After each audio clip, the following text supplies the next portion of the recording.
Hello friends, it's me, and today let's watch Food Theory, the pizza-sized conspiracy from the food theorists. Together, let's go. Let's start. Pizza, pie, za. Melty, Za. cheesy glory that has been the centerpiece of parties, gatherings, and hootenannies since the dawn of time. Probably. But the one question that always gets asked is how many pizzas should I order? Followed by 2 mediums, 1 large, just a bunch of personals. Well, fret not, because we have found the answer, loyal theorists. Food Theory! Hello, Internet! Welcome to Food Theory, the show that puts the pizza in pizzazz. You may not know this about me. Hello Internet, welcome to Food Theory. Hi.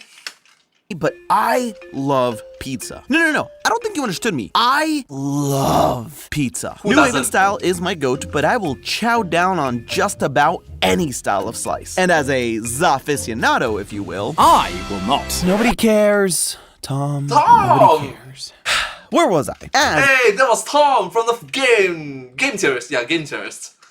a aficionado, it is my go-to party food. Birthday party, pizza. Super Bowl, pizza. Wednesday night, pizza. But like I mentioned, for some reason, there's always the dilemma of how many a person should order. I mean, don't get me wrong, if it's just me, it's a large one with a punch bowl full of Coke and a ladle. But when it comes down to the... Huh? Oh, don't give me that. I can hear you typing. If you've never done it, get a pie and a ladle and thank me, ladle. Back to the point. Everyone always asks how many pizzas and usually default to large when considering sizes. And you would think that large is a pretty big duh, but no, because you know what we're about here. And if you don't, hit that subscribe button so you get to know what we're about. But on Food Theory, we're about the whole picture, not just a slice. Because here's the thing, large may not be the best bang for your buck. So stick around to the end of the video because next time you have a get-together, you won't have to wonder what size of pizza or how many pizzas to get ever again. But no matter what you do order, just make sure it's not Papa John's. So how do we go about figuring this out? Well, first things first, let's get on the same page as to which places we're talking about here. We're ruling out all local chains because, let's face it, there's thousands upon thousands in the country and it would take a small army or me forcing Tom to scour the country with a fine-tooth comb for months and months, which on second thought Yeah,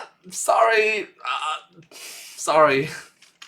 sounds hilarious, but ideas for another time. We're essentially sticking with the big three, Pizza Hut, Domino's, and Papa John's, because of how widely available they are to just about everyone, and they have small, medium, and large sizes. Now that we know the players, the next thing we're gonna tackle is the simplest question, how many pizzas? Because that's where everything starts. You settle in with 3 of your buddies for a night of Magic the Gathering, and while you shuffle up cards, you order pizza. But things get complicated because what if there's not just 4 of you? Maybe there's 6 because 2 of you brought your begrudging partners to sit there and stare at a game they could not care less about for 3 hours, but you promised them pizza. What do you do then? To answer this, we need to know how much each person will eat. And this is assuming that everyone is down for cheese or the same topping and someone doesn't want a hyper-specific anchovy and pineapple pizza. Luckily, we're not alone in exploring this topic, and most polls and surveys find that the average amount of slices eaten per person in a sitting ranges between 3 and 5. That range accounts for hunger level and the different dietary needs of different people. So splitting it down the middle, an average of 4 slices per person, lands us in a comfortable position that minimizes both pizza waste and pizza want, meaning how much people are left wanting pizza by the end of it. It gives us a clean half pizza measurement per person. Now, that half pizza is regardless of size because both medium and large at all of the 3 chains come with 8 slices. But that doesn't answer the question of how many pizzas just yet because we're still dealing with 2 different sizes. How many medium pizzas versus how many large pizzas are 2 very different questions. So which is it? The answer actually comes down to a bit of psychology. See, those 4 slices, the half pizza, is a really nice round number. Makes it easy to know how many pizzas just get. But in real life, it doesn't work that way. In some people cases, they eat significantly more,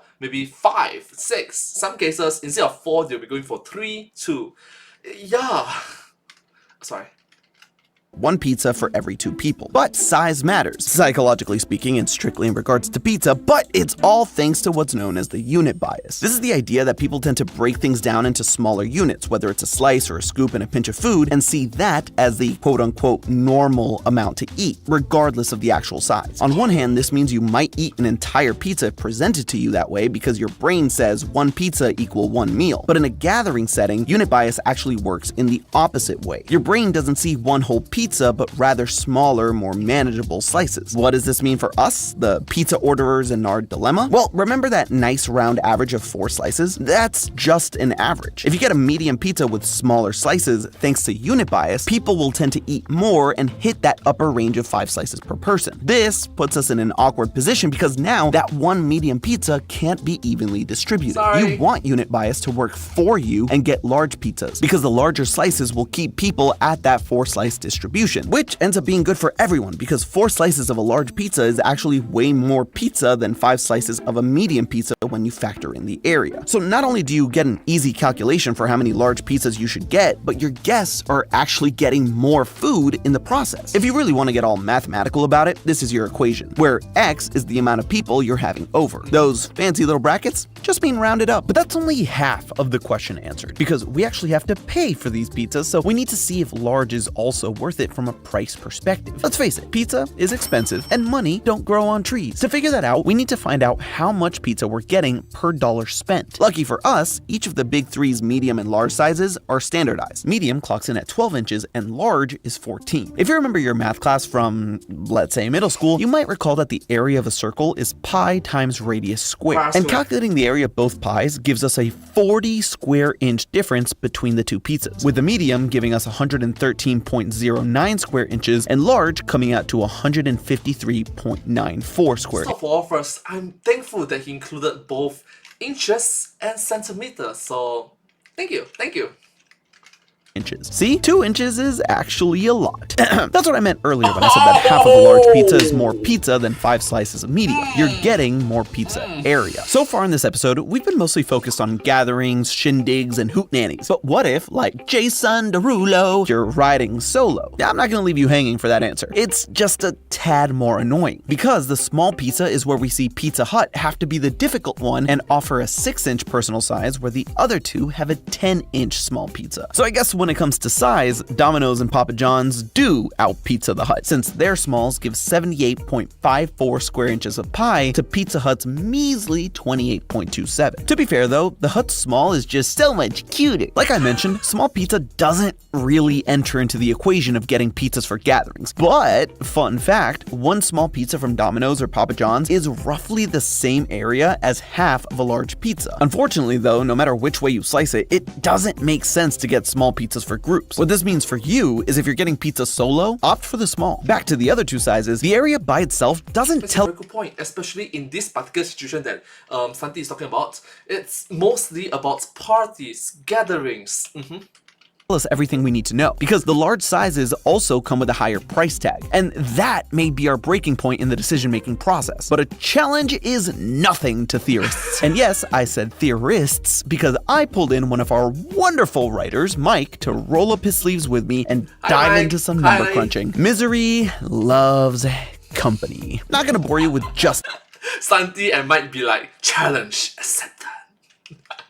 how many states and cities, big and small, we started carry-out orders for to find out prices, but it rhymes with a Schmidt ton. To find out how much pizza you're actually getting per dollar spent, we took the area of the pizza and divided it by the cost. What we found is that despite prices varying throughout the country, the end results didn't change. So you might be paying more or less depending on where you are, but the relative value is consistent throughout the country. So what did our power rankings end up looking like? Dominating the number 1 and 2 spots is Domino's, and it's not even close. At a whopping 11 inches and 10.29 inches of pizza per dollar for the large and medium respectively, it blew the other two out of the water. Bronze medal goes to Pizza Hut with 9.63 inches of pizza per dollar. And finally, in 4th place, we see Papa John's, and by a mile, at 8.81 inches. In fact, their large pizza barely beat Domino's small pizza and Pizza Hut's medium in terms of value. I should mention that this is strictly from a pizza size and price perspective though. I'm not here to argue whether one pizza tastes better than the other. I'm just here to help you find out how many and the best bang for your buck. Now, Papa John's does have an XL, which would be in the 3rd place slot, except it throws our slice proportion all out of whack. So you'd have to get an odd amount of pizza that would leave people hungry or you with too many leftovers for a much higher price point. Thing is, price isn't the end-all be-all, right? Papa John's prides itself on its better ingredients, so naturally there would be a higher price for that quality. Now, again, we're not looking at subjective taste here. If you just like Papa John's more, or Domino's dominates your taste buds, that's the ultimate deciding factor. But as far as value, if you're paying for better ingredients, then it would make sense that you would get more of those ingredients on the pizza. And since everybody knows the best part of pizza is the sauce and the cheese and any toppings you may get, you want to have more of that than crust. So we ordered pizza from the 3 chains to see the exact ratio of topping to crust to see if this would shake up the rankings. Unfortunately for John, Papa, things only got worse once we busted out the measuring tape. Domino's continued to widen its lead with an average of 1-inch thick crust and 6 inches of cheese and sauce. Pizza Hut did slightly worse with a 1.5-inch crust, meaning 5.5 inches of cheese and sauce, but Papa John's...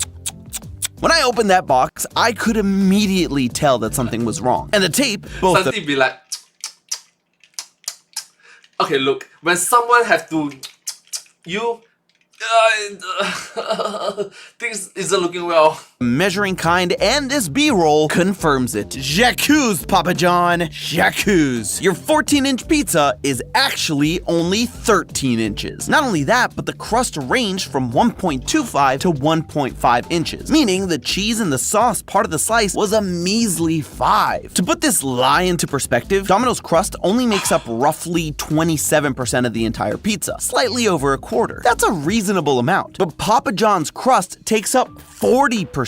So not only are you getting lied to about the size of the pizza, but you're getting nearly half of that pizza as just crust. Meaning, despite paying more for the better ingredients, you're getting less of them than any of the other pizzas. It makes sense for Papa John's because they want to minimize their cost per pizza, and because they pay more for fresher ingredients, if they put as much as Domino's or Pizza Hut, they'd either have to hike their prices up more or take a loss on their pizzas. And obviously, that's not good for business. At the end of the day, what that means for us though is a higher price for less. Unless you're a crust fiend, in which case, power to you, you psychopath. But me, I will stand firm against the lies of John, if that's even his real name. Or if he's even a papa, I don't know anymore. So now, you'll never again have to wonder what size or how many pizzas to get, whether it's just you and a ladle or the whole gang. And unless you're looking to munch on mostly higher quality dough, stay away from Papa John's and their sad little pepper they throw in the box. But hey, that's just a theory. A food theory. Bon appetit. And hey, speaking of price, if you want to see why Five Guys has gotten so expensive, make sure to click the link on the screen now. And as always, I'll see you next week. Thank you so much, and I hope to see you in my next video. Let's take a look at the meme at the back. The meme, just now I missed it out. The box. But hey. Not the pizza you need, but the pizza you deserve. Batman! Batman pizza! But hey, that's just a theory. A food theory. Bon appetit. Thank you so much. Subscribe.